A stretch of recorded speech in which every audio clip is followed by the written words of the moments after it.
மூதறிஞர் ராஜாஜி அவர்கள் யாராலையும் தொட்டு பார்க்க முடியாத ஒரு அந்த கெமிஸ்ட்ரி என்கிற சப்ஜெக்டை திண்ணை ரசாயனம் என்கிற பேரில் ரொம்ப ரொம்ப ரொம்ப சௌலபியமாக எழுதியிருக்கார். அது வந்து 2 சாஸ்திரியர் கணவாடிகள் உரையாடல், ஒரு காலேஜ் மாணவன் குறுக்க, இப்படி 3 பேரும் இந்த கெமிஸ்ட்ரியில் வர அந்த இந்த அமிலங்கள், வாயுக்கள் இதெல்லாம் நம்ம வாயிலை நுழையாது அப்படிப்பட்ட விஷயங்கள் எல்லாம் சம்ஸ்கிருதத்தில் இப்படி சொல்லியிருக்கு, தமிழில் இது இங்கிலீஷில் இப்படி இருக்கு, இதுதானா இது சம்ஸ்கிருதத்தில் இப்படி இருக்குடா, இது தமிழில் எப்படி இருக்கு அப்படின்னு ஒவ்வொருத்தரும் பேசி இவ்வளோதான விஷயம் இதே அப்படி சொல்லியிருக்கா அப்படின்ட்டு பெரட்டி அவர் எழுதியிருக்கார். அது திண்ணை ரசாயனம் என்கிற நூல். அதே போல் திண்ணை ராமாயணம்னு இவர் வச்சுக்கிட்டார் பேர். வச்சு எல்லா இடத்துலையும் ரொம்ப பெருமையாக பேசப்படுகிறது.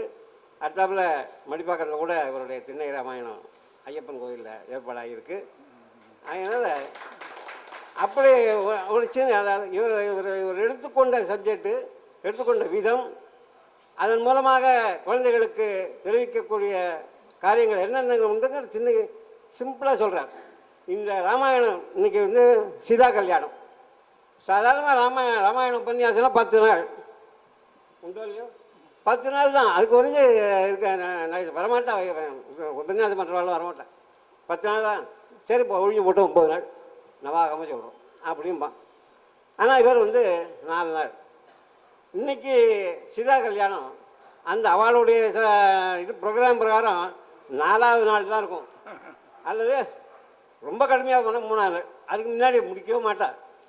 ஏன்னா அதுக்கு சூடு ஏற்றணும். அந்த 2-3 நாளில் சூடு ஏற்றி அந்த 3ஆவது நாள் 4வது நாள் அன்றைக்கி சீதா கல்யாணம் சொல்லும்போது இங்கே பருப்பு தேங்காயம் அதுவும் இதுவும் வட்சணாதிகளும் கொண்டு வந்து சீர்ஜனை கொண்டு தள்ளிவிடாத ஜனங்கள் அந்த சூட்டில். அதுக்காக வரலாம். அது ஒரு நாக் நான் சொல்கிறேன். ஏன்னா எவ்வளோ பார்த்தாச்சு. அதனால் ஆனால் இவர் ஒரு அப்பாவி மனுஷன், அதெல்லாம் ஒன்றுமே எதிர்பார்க்க மாட்டார். ஏதோ வந்தாடா இடம் கொடுத்து உட்காந்து சொல்ல ஆரம்பிச்சிடுவோம். இவ்வளோ பேர் வந்திருக்காளா அதுவும் ஒன்று தான், ஒன்றும் வரலையா அதுவும் ஒன்றும் கவலை இல்லை. ஒன்று எதிர்பார்ப்பே இல்லாத ஒரு மனிதன் உண்டு,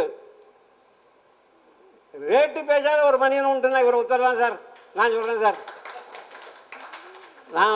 நான் எவ்வளோ இடத்துல கையெழுத்து போட்டு கொடுத்துருக்கேன். இவ்வளோ நாள் சொன்னால் இவ்வளோ ரூபா கையெழுத்து போட்டு கொடுத்துருக்கேன் நான். ஆனால் ஒன்றுமே தெரியாத ஒரு மனிதர், ஒன்றுமே எதுவும் கூடாதுங்கிற ஒரு உறுதியாக இருக்கக்கூடியவர். எனக்கு எதுவும் வரக்கூடாது, எதுவும் கொண்டு வைக்கக்கூடாது, பூப்பழம் கூட வைக்கக்கூடாதுன்னு அடம் முடிப்பார்.